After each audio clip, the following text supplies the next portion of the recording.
কেউ যদি নিয়াত করে আশুরাকে মুহররমের 10 তারিখকে কেন্দ্র করে 9 এবং 10 অথবা 10-11 এই দুইটা রোজা যদি কেউ রাখে, ইহুদিরা রাখতো একটা, আল্লাহর নবী সেটা পরিবর্তন করে দিয়ে দুইটা রাখার কথা বলেছেন। কেউ যদি দুইটা রোজা রাখে, আল্লাহ রসুল বলেছেন 1 বছরের অতীত জীবনের সগীরা গুনাহগুলোকে আল্লাহ তাআলা মাফ করে দেয়। আমি যদি হাত তুলতে বলি রোজা রাখছিলেন কিনা, আমার মনে হয় ইমাম সাহেব আর আমাদের সভাপতি সাহেব ছাড়া আমার মনে হয় হাত তোলা লোকের সংখ্যা খুব কমই হবে। এরপর অনুরোধ থাকবে আমার, এর আমলগুলো আমরা করব, কারণ জীবনে কত গুনাহ আমরা করেছি ভাই, হিসাব নাই। সেই গুনাহ থেকে যদি মুক্তি পেতে চাই, একটু অন্তর খুলে বলুন তো আল্লাহর কোরআনের দরকার আছে না নাই? আর একটু জোরে বলুন আছে না নাই? মুহররমের 10 তারিখে অনেকগুলো ঘটনা আছে, অনেক ঘটনা। সবচেয়ে মজার ঘটনা হলো পৃথিবী যেদিন শুরু হয় সেটাও হচ্ছে মুহররমের 10 তারিখ। সুবহানাল্লাহ, জোরে বলেন।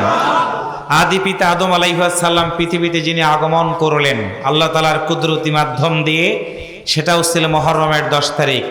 ইউনুস আলাইহিস সালাম, ঈসা আলাইহিস সালাম, মুসা আলাইহিস সালাম, ইউসুফ আলাইহিস সালাম, অনেকগুলো নবীর ক্ষেত্রে, ইব্রাহিম আলাইহিস সালাম থেকে শুরু করে অনেক নবীর ক্ষেত্রে যতগুলো পরীক্ষার দিন সংগঠিত হয়েছে, সেই দিনটা ছিল মুহররমের 10 তারিখ। কিন্তু আমরা শুধু ইমাম হুসাইন রাদিয়াল্লাহু তাআলা আনহুর ঘটনাটাকে বেশি জানার চেষ্টা করি, কিন্তু মৌলিক দিক থেকে আশুরাকে কেন্দ্র করে অনেক ঘটনা আল্লাহ তাআলার পক্ষ থেকে সংগঠিত হয়েছে। সবচেয়ে শেষ ঘটনা যেটা ঘটবে গত কালকে রাত্রিতে, তার আগের দিন ইন্দোনেশিয়াতে এবং জাপানে, সেই সাথে ভেনেজুয়েলারে 3টা দেশে ভূমিকম্প হয়েছে। 39 সেকেন্ডের একটি ভূমিকম্পে, 39 সেকেন্ডের একটা ভূমিকম্প, এইরকম 20 তলা বিল্ডিং নিমিষের ভিতরে মাটির মধ্যে তলিয়ে গেছে। মানুষগুলো বাঁচার জন্য চিৎকার করতে করতে জীবন প্রদীপ নিভে গেছে। একসাথে প্রায় 3টা দেশ মিলে শুধুমাত্র এক ভেনেজুয়েলারে প্রায় মোটামুটি ভাবে 1 লক্ষের মতো লোক পৃথিবী থেকে বিদায় হয়ে যাওয়ার মতো পরিবেশ দাঁড়িয়ে গেছে। বলেন, একটা দেশে যদি একদিনে 1 লক্ষ লোক মারা যায়, তাহলে ভূমিকম্পের পরিমাণটা কেমন ছিল? এভাবেই করে ভূমিকম্প শেষ হওয়ার মধ্য দিয়ে যেদিন কিয়ামত সংগঠিত হবে, এই দুনিয়াটা বিলীন হয়ে যাবে। সেই দিনটা থাকবে মুহররমের 10 তারিখ এবং সেদিন বার হবে শুক্রবার। সেই দিনটার মাধ্যম দিয়ে এই পৃথিবীর জমিন শেষ হয়ে যাবে। আমরা সকল মানুষ আজকে যে মারা গেল, কালকে যে মারা যাবে, এবং ওই দিন পর্যন্ত যারা মারা যাবে দুনিয়ার জীবনের সমাপ্তি ঘটবে যেই দিনটা, সেটাও হবে মুহররম মাসের 10 তারিখ। একটু আল্লাহু আকবার জোরে বলেন।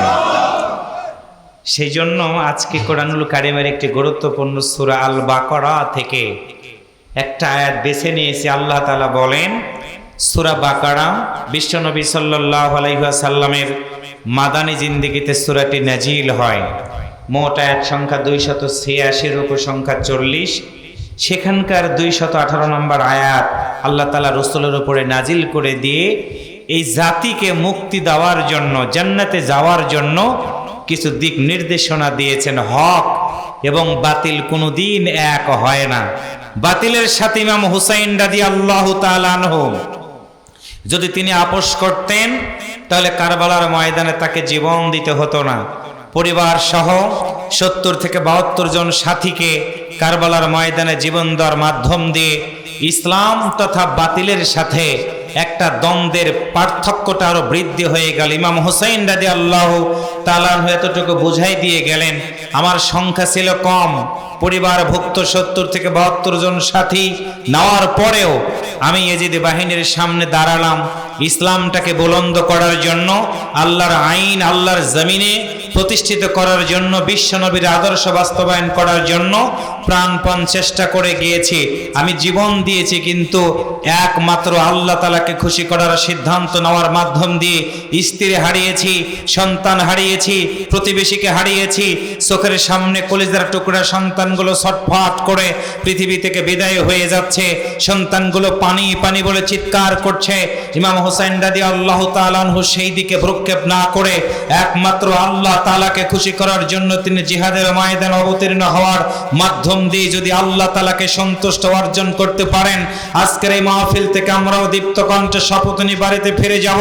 একদিন আমাদেরও মরে যেতে হবে, একদিন এই জীবন শেষ করে কবরের মুসাফির হয়ে যেতে হবে। সেই কবরের মুসাফির হওয়ার আগে মানবরচিত আইনগুলোকে পদদলিত করে আল্লাহর এই জমিনে কোরআনের বিধান যতদিন পর্যন্ত প্রতিষ্ঠিত না হবে ততদিন পর্যন্ত আমাদের আন্দোলন সংগ্রাম এক কথায় কোরআনের আন্দোলন বাদ দিয়ে মানবরচিত আইনওয়ালাদের মানুষের পিছনে আমরা ছুটবো না, ছুটবো না, ছুটবো না। কারা কারা ইমাম হুসাইন রাদিয়াল্লাহু তাআলা আনহুকে ভালোবেসে ইসলামের জন্য জীবন দিতে তৈরি আছেন? দুহাত তুলে আল্লাহকে দেখায় দেন।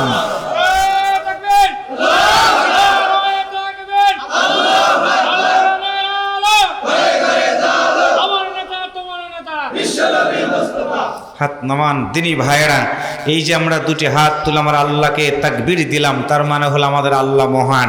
সুবহানাল্লাহ জোরে বলেন। দুনিয়াতে গোষ্ঠী আলাদা, বংশ আলাদা, কিন্তু মরে যাওয়ার পরে এই দুই হুজুরই একই বক্তব্য দিয়ে গেছে, কাফন পড়াবে, কবরে রাখবে। সেদিন কোনো গোষ্ঠীর বাহাদুরি চলবে না। সেদিন ইমান যদি ভালো থাকে জান্নাত, ইমান ভালো নাই, একসাথে বলেন ইমান ভালো নাই, তাহলে আমরা কোথায় যেতে চাই? একটু বলেন কোথায় যেতে চাই? সেই জান্নাতে যদি যেতে চাই তাহলে আজকে আমাদের এই আলোচনাটা একদম হৃদয় দিয়ে শুনতে হবে। আল্লাহ তাআলা বলেন ইন্নাল্লাযিনা আমানু, নিশ্চয় যারা ঈমান এনেছে। সুবহানাল্লাহ জোরে বলা দরকার। আমাদের ঈমান আছে বিদায় বাড়িতে না ঘুমায়া প্রস্তুতি নিয়েছি মাহফিলে আসার জন্য। এটা বড় নিয়ামত। মাহফিলে সবাই আসতে পারে না, চাষটলে গানের অনুষ্ঠানে খেলা দেখার জন্য সবাই যেতে পারে, কিন্তু বাছাইকৃত লোকেরাই মসজিদে যায়, বাছাইকৃত লোকেরা মাহফিলে যায়, বাছাইকৃত লোকেরা ইসলামী আন্দোলন করতে পারে। আল্লাহু আকবার জোরে বলেন। ভাই, সবাইকে আল্লাহ তাআলা ইসলামী আন্দোলনের জন্য কবুল করে না। সকল ছাত্রের রোল কিন্তু এক হয় না মামা। যিনি ভালো ছাত্র তার রোল হয় এক, যিনি জান্নাতে যাবেন তার উপরে পরীক্ষা আসবে, ঝড় আসবে, তুফান আসবে। আল্লাহ বলেন আমি তোমাদের জান্নাত দিব, এক নম্বর শর্ত হচ্ছে তোমাদের ঈমান থাকা লাগবে। মারহাবা জোরে বলেন। দুই নম্বর হচ্ছে ওয়াল্লাযিনা হাজারু, যদি প্রয়োজন হয় ঈমান ঠিক রাখার জন্য হিজরত করা লাগবে। নিজের বাড়ি, নিজের ঘর, নিজের সংসার এইগুলোকে ছেড়ে দিতে হবে আল্লাহর জমিনে দিন কায়েমের জন্য, হোসাইনের পক্ষ গ্রহণ করার কারণে। কারণ এজিদের জন্য যারা দোয়া করবে তারা মুনাফিক। এজিদের জন্য আমরা কোনোদিন দোয়া করতে পারি না। আমরা মুসলমান, আমরা দোয়া করব হোসাইনের জন্য। সুবহানাল্লাহ জোরে বলেন। আল্লাহ বলেন ওয়াহাজারু, যদি প্রয়োজন হয় এই সুন্দর বাড়ি ছেড়ে চলে যেতে হবে দিনের জন্য। আল্লাহ বলেন শুধু তাই না, ওয়াজাহাদু ফি সাবিলিল্লাহ, যদি প্রয়োজন হয় তোমাকে সংগ্রাম করা লাগবে, পৃথিবীর কোনো মানুষের জন্য না। ইমাম হুসাইন রাদিয়াল্লাহু তাআলা আনহু তিনি সংগ্রাম করেছিলেন আল্লাহর জন্য। আতিউল্লাহ ওয়া আতিউর রাসূল ওয়া উলিল আমরি মিনকুম, তিনি আল্লাহর আনুগত্য করেছিলেন, রাসূলের আনুগত্য করেছিলেন, যার কারণেই তিনি মানুষের রচিত আইনের কাছে মাথা নত করে নাই। আমরাও যারা মানুষের আইনের কাছে মাথা নত করি, নামে মুসলমান থাকলেও কামে কতটুকু আল্লাহু আ'লামু বিমুরাদিহি। সুতরাং সিদ্ধান্ত নিতে হবে, প্রয়োজন যদি হয় হুসাইন যেমন জিহাদ করেছে আমাদেরকেও জিহাদ করতে হবে। মারহাবা জোরে বলেন।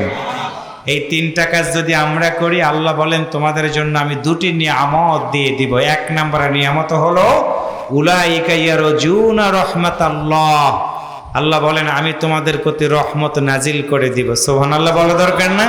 আচ্ছা বলেন তো, আজকে যদি এখানে বেশি বৃষ্টি হতো, আমরা না আল মাহমুদের বিল্ডিং ঘরের ভিতরে বসলাম, যদি বৃষ্টি হতো, আপনারা যতই আমাকে ভালোবাসেন না কেন আসতে কিন্তু মন চাইতো না, কাদা। যদি বৃষ্টি নেমে যেত বাড়ির ভিতরে থাকতেন, আসতেন না।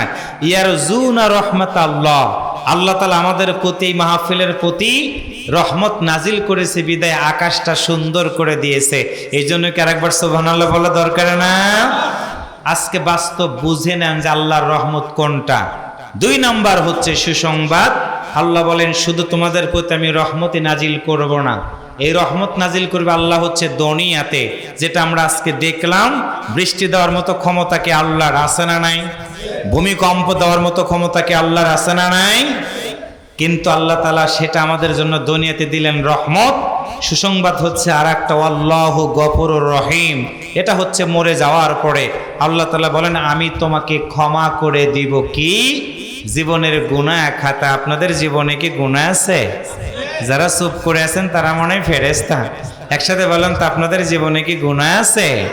আল্লাহ বলেন বান্দারে যেদিন মরে যাবা দুনিয়ার বুকে তোমাকে দিব রহমত, মরে যাওয়ার পরে আল্লাহু গফুরুর রহিম, আমি আল্লাহ তাআলা তোমাকে ক্ষমা করে দিব।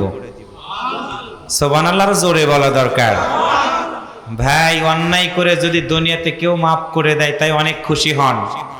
আল্লাহ যদি বলেন মাটির কবরে শোয়ানোর পরে তোমারে মাফ করে দিলাম, আর একটা মর্যাদার কথা শুনুন, ওই মাটির কবরটা আর মাটির থাকবে না। আল্লাহ তাআলা বলেন আমি যাকে ক্ষমা করে দিব ওই মাটির কবরটাকে আমি আল্লাহ জান্নাত পর্যন্ত প্রশস্ততা করে দিব। এটা হচ্ছে আল্লাহ তাআলার ওয়াদা। শুধু কি তাই, আর একটা সুসংবাদ, আল্লাহ তাআলা বলেন ইয়াগফির লাকুম যুনুবাকুম ওয়া ইয়াদখিলকুম জান্নাত। তোমার মাটির কবরটাকে শুধু জান্নাতের বাগান বানাবো না, আমি আল্লাহ তাআলা তোমাকে জান্নাতে যাওয়া